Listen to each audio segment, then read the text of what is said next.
नमस्कार। सभी धर्मी लोगों का आपके अपने चैनल पर एक बार फिर स्वागत है। आज मैं आपको बाइबल के नए नियम पर चलूंगा, क्योंकि राहुल गांधी जिज्ञासु है और राहुल गांधी ने पादरी से परमात्मा के पुत्र के बारे में सवाल किया था।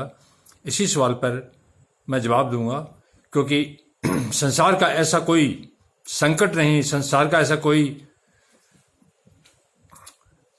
प्रश्न नहीं जिसका जवाब बाइबल में न हो। हर समस्या का समाधान बाइबल में दिया गया है। तो मैं आपको यही समझाना चाहता हूं, जो संसार में परमात्मा के पुत्र यीशु को मानते हैं और उनके वचनों पर चलते हैं, उनको परमात्मा का पुत्र सुरक्षित करता है। इसी पर ही आपको चल रहा हूं। उनको आपकी आज भी चिंता है। वो संसार के उद्धार के लिए आए थे और उद्धार करके गए, लेकिन जाने के बाद वो हमें भूले नहीं है और इसी पर लगे हुए हैं।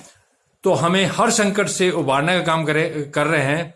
किसी प्रकार का कोई संकट है, इस वचन से वह संकट दूर होगा।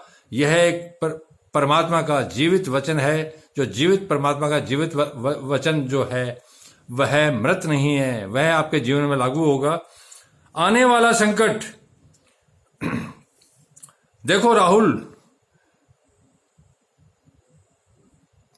दादी की मौत, पिता की हत्या इत्यादि होने के बाद ये सारा तख्त और ताज के लिए हुआ था और इसी के तुम वारिस हो। इसलिए मैं तुम्हें आगाह कर रहा हूं, सावधान कर रहा हूं, क्योंकि मुझे आपकी सुरक्षा की चिंता है। यहां परमात्मा के पुत्र खुद जवाब दे रहे हैं आपको, क्योंकि आप परमात्मा के पुत्र यीशु को मानते हैं और उनको अपने सर माथे पर रखते हैं। तो परमात्मा के पुत्र यीशु भी आपके साथ हैं, उनको आपकी चिंता है। वो आपको बोल रहे हैं, देखो मैं तुम्हें भेड़ों के समान भेड़ियों के बीच भेजता हूं। अर्थात राहुल जी, आपको परमात्मा के पुत्र यीशु ने भेड़ बना के, भोला बना के भेड़ियों के बीच भेजा है, एक योजना के तहत। और वो आगे आगाह कर रहे हैं आपको, इसलिए सांपों के समान बुद्धिमान और कबूतरों के समान भोले बनो। तुम भोले हो, कबूतरों के समान भोले तो हो, लेकिन सांपों के समान बुद्धिमान नहीं हो। यहां यही मतलब है, अगर तुम सांपों के समान बुद्धिमान बनोगे तो तुम सुरक्षित रहोगे। परमात्मा का पुत्र यीशु आज जीवित है और जीवित परमात्मा का जीवित पुत्र जो वचन है वो भी जीवित है। पूरे देश को भी चिंता है आपकी, और हम चाहते हैं कि आप अपने राजनीतिक दायित्व को निभाएं, लेकिन कबूतरों के समान भोले तो आपको परमात्मा ने बना के भेजा है, लेकिन सांपों के समान बुद्धिमान बनो, ताकि आप अपनी रक्षा कर पाओ और हमारी रक्षा कर पाओ।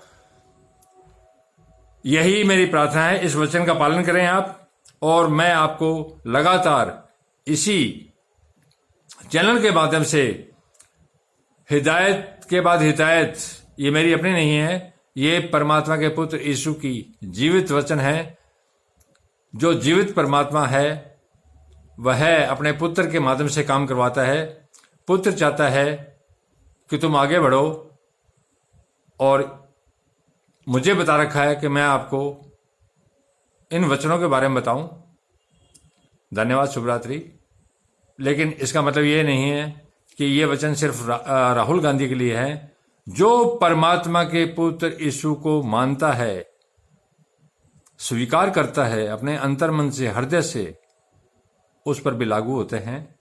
और जो उसको उस हृदय से मानता है, उसके साथ परमात्मा का पुत्र हमेशा रहेगा, ताकि उस पर किसी तरह का संकट न आए। धन्यवाद, शुभ रात्रि। कल फिर मिलेंगे।